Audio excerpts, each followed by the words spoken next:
महाराष्ट्रातल्या अतिवृष्टीच्या नुकसानीवर मुख्यमंत्री फडणवीसांची पंतप्रधान मोदींसोबत तासभर चर्चा। मोदींकडून भरीव मदतीचं आश्वासन। मुख्यमंत्र्यांची माहिती।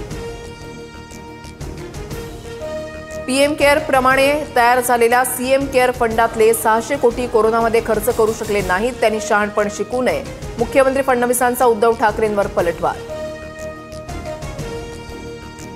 सोलापुरात उद्यापासून पूरग्रस्तांना मदत। 10 किलो तांदूळ गहू वाटप करणार। इतर जिल्ह्यातून 50 ते 60 मेट्रिक टन चारा आणणार। जिल्हाधिकाऱ्यांची माहिती। सांगलीमधून चाऱ्याचा पहिला ट्रक रवाना। सोलापूर, धाराशिव, अहिल्यानगरला 2 दिवसांचा रेड अलर्ट। म्हाडा, मोहोळ आणि करमाळ्यामध्ये पुन्हा एकदा पूर स्थितीची शक्यता। नागरिकांनी संपर्कात राहावं, जिल्हाधिकाऱ्यांचं आवाहन।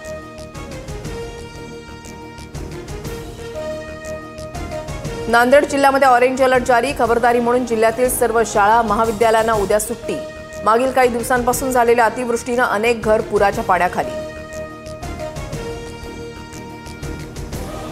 धाराशिवमध्ये अतिवृष्टीमुळे शेतकरी संकटात असताना जिल्हाधिकाऱ्यांचा सांस्कृतिक कार्यक्रमात डान्स।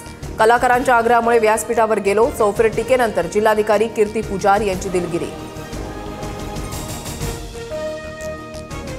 नाचणाऱ्या जिल्हाधिकाऱ्यांच्या विरोधात शेतकरी आक्रमक। धाराशिव जिल्हाधिकारी कार्यालयाबाहेर प्रतिकात्मक खुर्चीचं पूजन करून आंदोलन।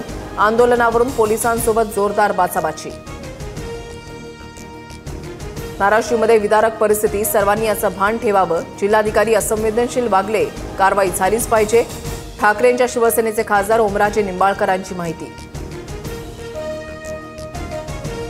अमरावतीमध्ये काँग्रेससह शेतकऱ्यांच्या कर्जमाफीसाठी मोर्चा। आंदोलकांकडून भाजप प्रदेशाध्यक्ष रवींद्र चव्हाणांचा ताफा अडवण्याचा प्रयत्न। अनिल बोंडेंच्या वाहनावरही सोयाबीन फेकलं। राज्यातील एमपीएससी पूर्वपरीक्षेची तारीख बदलली। आता 28 सप्टेंबरच्या ऐवजी 9 नोव्हेंबरला परीक्षा। पूर स्थितीमुळे निर्णय। राहुल गांधी मराठवाडा दौरा करण्याची शक्यता। महाराष्ट्र काँग्रेस प्रदेश कार्यालयाकडून राहुल गांधींनी पूरस्थितीची माहिती घेतली। रस्त्याचं काम मार्चपर्यंत पूर्ण करा, अन्यथा निलंबित करेन। ठाण्याच्या जिल्हा नियोजन बैठकीमध्ये उपमुख्यमंत्री एकनाथ शिंदेंचा अधिकाऱ्यांना इशारा।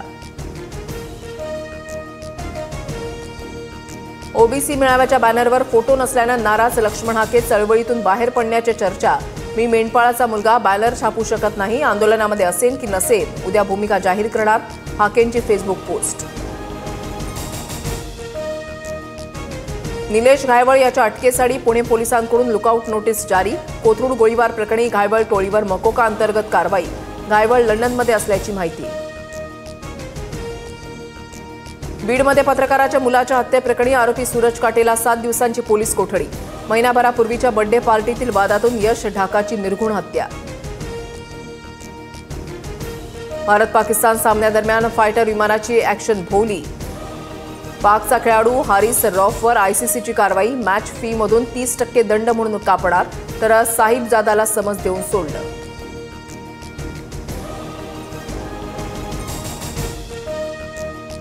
Co-powered by the bold look of Kohler.